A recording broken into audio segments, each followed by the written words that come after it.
What I didn't know is that it would hurt so much. I didn't expect this to break my heart. For him to cast a dark shadow on our most sacred right. What a total charlatan, casting a dark shadow over our most sacred right. You mean like this? Trump knows he's an illegitimate president. I don't see this president-elect as a legitimate president. I've created an illegitimacy clock. It's on my website. If you look at it, it tells you how many days and hours Donald Trump has been illegitimate as president. For 4 years, they plotted and schemed to undermine and overturn the sacred right of American democracy. For 4 years, they smeared the duly elected president and his supporters. Not my president, they screamed, not my president.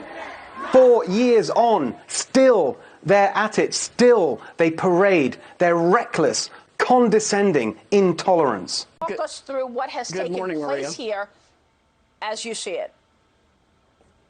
Yes, there has been a massive and coordinated effort to steal this election from we, the people of the United States of America, to delegitimize and destroy votes for Donald Trump, to manufacture votes for Joe Biden. They have done it in every way imaginable, from having dead people vote in massive numbers to absolutely fraudulently creating ballots that exist only voting for Biden. We've identified at least 450,000 ballots in the key states that miraculously only have a mark for Joe Biden on them and no other candidate. If you look at Florida, where things were done right, you can see that that's how the rest of the country should have gone. But they also used an algorithm to calculate the votes they would need to flip, and they used the computers to flip those votes from from Trump to Biden, and from other Republican candidates to their competitors also. I think Doug Collins had the race stolen from him. I think John James had his race stolen from him. It wasn't just President Trump. There were many people affected by this. We have got to fight tooth and nail in federal court to expose this abject fraud and the conspiracy behind it, and get a recount and audits in every place it's needed, which is, frankly, most of the country. We're hearing lots of allegations of a dead person voted. We heard a report from one county in Michigan where the election software mistakenly counted 6,000 votes that were cast for Donald Trump. It switched them to Joe Biden. Now, they apparently caught that. But that same software is used in 47 counties throughout Michigan. That needs to be examined to determine that there's not a problem counting the votes. And the legal process is how you resolve those questions. You know, one of the frustrating things, just as an American watching this, is you hear all these allegations of what's going on, and it's hard to know what the facts are. It's hard to know what the truth is. Well, we have a process for ascertaining the truth, which is that you can go and present evidence and test it in a court of law, and then those appeals will go up both through the state appellate system and the federal appellate system, and this case could very easily end up at the U.S. Supreme Court. You know, you mentioned Bush versus Gore, which I was part of representing then Governor George W. Bush.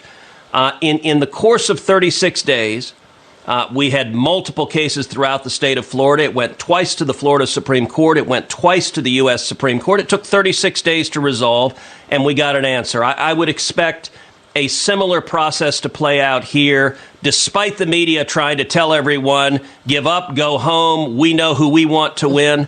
That's not how it works. We need to follow the law, and that means allowing the legal process to play out. Everyone knows that if the positions were reversed, every single Democrat, every Biden propagandist on CNN and NBC and everywhere else would be telling Biden to fight and fight and fight to the end. So we can do without the lectures about undermining democracy from the people who did nothing but that for 4 years with their Russia conspiracy, who tried to derail a presidency with endless investigations, pseudo-scandals and a phony impeachment. That realignment is real. Winning nearly a third of Latinos, record levels with black men, doubling support from black women, higher with LGBT Americans, working class Americans, Jewish Americans, Muslim Americans, over half of Native Americans. The highest share of the non-white vote for 60 years. President Trump has turned the Republican Party into a modern, multiracial, working-class coalition. That is a historic shift, a once-in-a-century shift. Meanwhile, Trump has helped turn the Democrats into the party of the coastal and urban elite. Look where Biden got his support. Wall Street, lawyers, professors. All of this gave Biden huge advantages. He had big money, over twice as much as the president, but he had something else money can't buy: the alliance of bias, big media and big tech. An early study found that big media is over 90% negative about Trump. By the election, it looked like 100%.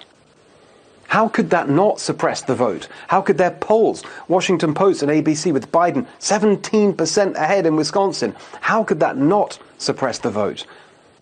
Big tech suppressing the message, suppressing information that could hurt Biden. Trump had the entire establishment against him. They were salivating over what they called the Great Repudiation. Well, it didn't happen. We wanted to see a repudiation of this direction for the country. And the fact that it's this close, I think, it hurts. Republicans won in the Senate, won seats in the House, won state legislatures. The Trump haters say that shows voters wanted Republicans, but not Trump. But compare these results with 2018, when it was Republicans on the ballot without Trump. Then there really was a blue wave. Not this year. It was Trump who saved the Senate, Trump winning seats in the House, Trump getting those state houses back. Our news organizations that are making declarations about who's won the presidency and so forth. So I want to unravel this slowly but surely, because we live in a constitutional system, not a PR system, not a left-wing system, but a constitutional system. Article 2, Section 1, Clause 2 of the Constitution provides as follows, I quote in pertinent part, "Each state shall appoint in such manner as the legislature thereof may direct a number of electors equal to the whole number of senators and representatives to which the state may be entitled in Congress." In other words, the state legislatures determine how to select their electors. Isn't that what that means? That's exactly what it means. Yes, what's happening, I think, in a limited number of cities, but they're all large cities, and certainly two of those large cities have a history, Detroit and Philadelphia, a sordid history of voter fraud and convictions. We're not talking about allegations and political rhetoric. We're talking about the judicial process having resulted in criminal convictions, including, in times past, the sitting state Senate majority leader who hailed from Philadelphia went to jail because of voter fraud. So failing to insist on checks and balances, sunshine, please let the sunshine in, and that's in the form of these observers who have meaningful access. It's not access, right, Mark, if you're in the cavernous convention center and you really can't see 60 yards away what's going on. That's form over substance. If there are machines that were used in a number of states that were switching votes, that would be deeply problematic. And similarly, if you have people who are no longer residents of a state voting in that state, it's a challenge. But look, Steve, we've got to remember Donald Trump has built a great Republican Party. It's a party that is doing better with Hispanics and African Americans than it has in a generation. And Donald Trump now has an obligation to the party that he built to ensure that we expose and litigate every true example of fraud, because if we don't do that, we'll never win another election again. Democrats spent 4 years delegitimizing this president. They wouldn't go to his inauguration. Some wouldn't attend his State of the Union, and I thought that was classless. If this election doesn't go our way, we're not going to burn anything down. We're going to litigate before courts, and only when the courts have made a decision will we have a legitimate president. And I hope Republicans don't behave the way Democrats did these last 4 years. If it's not precisely what we would have sought, I think we've got to build on the great party that Donald Trump has created for us, and he remains the most powerful, most influential Republican in America.